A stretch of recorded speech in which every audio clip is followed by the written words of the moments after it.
अस्सलाम वालेकुम रहमतुल्लाह। उम्मीद है आप सब लोग खैरियत से होंगे। हमने अपनी पिछले वीडियो में प्रोक्रेस्टिनेशन की डेफिनेशन, उसकी वजूहात को जानने की कोशिश की थी और ये देखा था कि टाल मटोल से काम लेना हमारे लिए कितना नुकसानदेह साबित हो सकता है। तो आज की वीडियो में हम ये बात करेंगे कि प्रोक्रेस्टिनेशन को ख़त्म किस तरह किया जा सकता है, उसको डिफीट कैसे दी जा सकती है और कैसे उन 5% लोगों में शामिल हुआ जा सकता है जिनके हाथ में दुनिया की 95% दौलत है।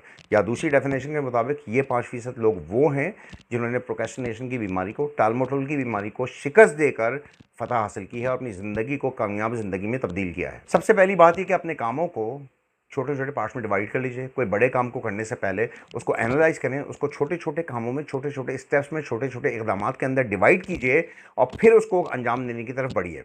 जैसे एक किताब को पढ़ने का मामला है, आप जाहिर है कि जब आपकी हैबिट ना हो किताब पढ़ने की और पहली दफ़ा किताब पढ़ने जा रहे हों तो डेफिनेटली यकीनन आप वो किताब इन वन गो कंप्लीट नहीं कर सकते। तो सवाल ये है कि कैसे करना है। आपने किताब उठानी है और किताब का एक सफ़र रोज़ाना पढ़ना है। 3-4 दिन बाद आपको एहसास होगा कि आपको आगे बढ़ना है, क्योंकि किताब आपकी दिलचस्पी की किताब है। तो आपने 2 सफ़े पढ़ने शुरू कर दिए, फिर 3 सफ़े, फिर 1 चैप्टर, फिर 2 chapter, and so on and so fourth. इस तरह आप आगे बढ़ते बढ़ते हल्के हल्के उस किताब को ख़त्म कर देते हैं। दूसरा इंपॉर्टेंट पॉइंट ये है कि जैसे मैंने किताब की एग्जांपल दी, तो अगर आपने किताब पढ़ने की हैबिट को डेवलप करना है और प्रोक्रेस्टिनेशन को बीट करना है तो आप अपने इंटरेस्ट की किताबें उठा के उनको पढ़ना शुरू करें पहले, ताकि आपका इंटरेस्ट डेवलप हो। जैसे मैंने आपको पिछली वीडियो में बताया था कि हम प्रोक्रेस्टिनेशन की बीमारी का इसलिए ज़्यादा शिकार हो जाते हैं कि हम अपनी दिलचस्पी के कामों को नहीं कर रहे होते, बल्कि ऐसे गैर दिलचस्प कामों के अंदर मशगूल होते हैं जिनको करने से हमें फ़ायदा भी नहीं होता और हम उन कामों को कंप्लीट भी, मुकम्मल भी नहीं कर पाते। तो कहने की बात यह है कि अपनी दिलचस्पी के कामों को उठाइए, उनको करने की ठानिए, उनको पहले कीजिए और फिर अगर कोई ऐसे काम भी है जो कि गैर दिलचस्प हैं लेकिन अहम हैं तो उनको भी अंजाम दीजिए। क्योंकि जब आपकी प्रैक्टिस बन जाएगी प्रोक्रेस्टिनेशन को बीट करने की, उसको डिफीट देने की, उसको शिकस्त देने की, तो आप गैर दिलचस्प काम भी बहुत आराम से कर पाएंगे। अपने कामों को छोटा रखिए, अपने अपने कामों की ड्यूरेशन को, अपने कामों के मसाइल को छोटा रखिए। छोटे से स्टार्ट कीजिए, हमेशा स्टार्ट विद ए स्मॉल। ये मैसेज दुनिया भर में आजकल लोग देते हैं और वो इसलिए देते हैं कि अगर हम अपने कामों को डिवाइड ना करें, छोटे कामों से स्टार्ट ना करें, तो हम जो बड़े बड़े काम हैं वो नहीं कर पाएंगे। फिर तो अपने बड़े बड़े कामों को अंजाम देने के लिए पहले अपने छोटे छोटे कामों पर फोकस कीजिए और उनको अपनाइए, उनको मुकम्मल कीजिए और हल्के हल्के आगे बढ़। जैसे एक बहुत ही इंपॉर्टेंट काम हमारा, जो काफ़ी छोटा काम है लेकिन हमें बड़ा मुश्किल लगता है, वो सुबह उठना। तो सुबह उठने के लिए एक मशक बताई जाती है और बहुत ही सिंपल एक्सरसाइज, बहुत ही सिंपल मशक है कि आप पहले दिन अलार्म लगा के सोइए 5 बजे का, और सिर्फ जब अलार्म बजे तो उसे आंखें खोलिए, बिस्तर से उठिए, अलार्म को बंद कर दीजिए। दूसरे दिन आपने बिस्तर से उठना है, थोड़ी देर वेट करना है और 3, 2, 1 कहना है। और जब आप ये कहेंगे तो बिस्तर से उठिए और आपने एक्सरसाइज करनी है तो एक्सरसाइज कर लीजिए, या आपने कोई किताब पढ़नी है तो किताब पढ़ लीजिए, या आपने कोई नमाज की अदायगी करनी है फजर की तो आप वो भी कर सकते हैं। लेकिन आपने करना ये है कि इस पूरे प्रोसेस को हल्के हल्के करना है। जब मैंने कहा कि 3, 2, 1 करना है तो उसके बाद फ़ौरन ही आपने उठ के एक्सरसाइज करनी शुरू नहीं कर देनी। जैसे कि सुबह उठने की मशक के बारे में कहा जाता है कि मुश्किल काम है।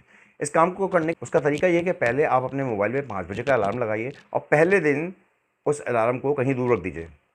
जब आप उसे दूर रख देंगे, अलार्म मुस्तकिल बजता रहेगा, तो 5 से शायद सवा 5 बजेंगे कि आपकी आँख खुल जाएगी, आप उठ के उस मोबाइल के अलार्म को बंद करेंगे। जब आप ये काम करेंगे तो आप बिस्तर से उठ चुके होंगे कम से कम। आप ये भी कर सकते हैं कि बिस्तर पे जाके दोबारा लेट जाएं, लेकिन जब आप ये अमल 2-3 दफ़ा दोहराएंगे तो आपको अंदाज़ा होगा कि आप क्या कर रहे हैं। फिर आप नेक्स्ट स्टेप में चले जाएंगे। आप बिस्तर से उठेंगे, हो सकता है स्लीपर्स पहने, बाथरूम चले जाएं, मुंह धोएं और वज़ू करके नमाज़ पढ़ना शुरू कर दें। लेकिन इस प्रोसेस को करने में आपको 4-5 से ज़्यादा दिन भी लग सकते हैं। ये टोटली डिपेंड करता है कि आपकी पर्सनैलिटी टाइप क्या है, जिसको हम बाद में डिस्कस करेंगे। पर्सनैलिटी टाइप की आइडेंटिफिकेशन बहुत ही इंपॉर्टेंट होती है। आपको अपने कामों को अपनी शख्सियत के मुताबिक ढलना आना चाहिए। इसमें हम बाद में डिस्कस करेंगे, लेकिन अभी जो कहने की बात है वो ये है कि अपने कामों को छोटा रखिए। कामों की रफ्तार को, कामों के साइज़ को, कामों के वॉल्यूम को हल्के हल्के बढ़ाते चले जाइए। सेट द बार लो। अपने कामों के टारगेट को छोटा रखिए, कम रखिए, ताकि आप उसे आसानी से अचीव कर पाएँ। अपने काम करने के टारगेट को अपने काम करने की सलाहियत से थोड़ा कम रखना चाहिए। उसकी वजह है कि जब आप ये काम करते हैं तो आपको इंटरनल सेटिस्फेक्शन, यानी कि अंदरूनी इत्मीनान हासिल होता है और ये आपको मोटिवेट करता है बड़े काम करने के लिए, अपनी इस बार को ऊपर करने के लिए। To raise your bar a bit more. एक और बहुत इंपॉर्टेंट काम करने का ये है कि जब आप कोई छोटा भी काम अचीव कर लें, छोटा भी काम कंप्लीट कर लें, छोटा भी काम मुकम्मल कर लें, तो अपने आप को रिवॉर्ड करें, अपने आप को कोई इनाम दें।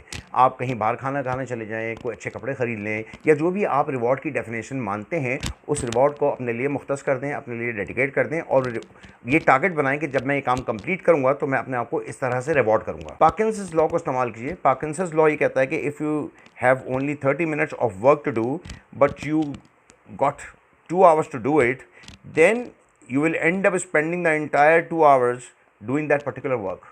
यानी कि अगर आपको कोई काम 30 मिनट में कंप्लीट करना है और आपके पास 2 घंटे का वक्त है, तो चांसेस ये हैं कि वो काम आप 2 घंटे में कंप्लीट करेंगे। इसका मकसद ये है कि आपने पार्किंसंस लॉ को अपने बेनिफिट में किस तरह से इस्तेमाल करना है। उसका तरीका ये है कि आप 30 मिनट के काम को 25 मिनट का टारगेट दीजिए, बजाय कि आप 2 घंटे का टारगेट दें। जब आप 30 मिनट के काम को 25 मिनट का टारगेट देंगे तो आप आसानी से उसे टारगेट पे पूरा करके कंप्लीट करेंगे और अपने आप को रिवॉर्ड करने के काबिल हो जाएंगे। अपने चारों तरफ के माहौल पे नज़र रखिए, अपने चारों तरफ के माहौल की डिस्ट्रैक्शन को कम से कम कीजिए। आप अपने डेस्कटॉप की सफाई कीजिए। मैं उस डेस्कटॉप की बात करूं जो कंप्यूटर का डेस्कटॉप होता है। जब आप उसकी सफाई करेंगे तो आपको अंदाज़ा होगा कि आपने बहुत बड़ा कारनामा अंजाम दिया। इसलिए कि बाज़ दफ़ा ऐसा होता है कि हमारे डेस्कटॉप इतने ज़्यादा बिजी होते हैं कि हमें समझ में ही नहीं आ रहा होता कि कौन सी फाइल कहाँ पड़ी हुई है और उसको हमें कैसे ढूंढना है, और इस तरह से हम अपने कामों को डिले करते चले जाते हैं, और कई दफ़ा ऐसा होता है कि वो फाइल मिल भी नहीं पाती और हम अपना काम अंजाम भी नहीं दे पाते।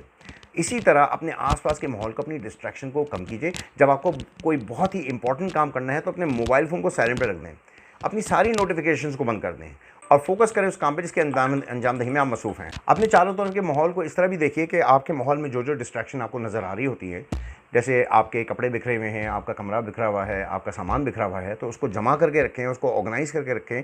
उससे आपको एक ऐसी सेटिस्फैक्शन मिलेगी जो आपको दूसरे बड़े कामों को अंजाम देने में बहुत मददगार साबित होगी।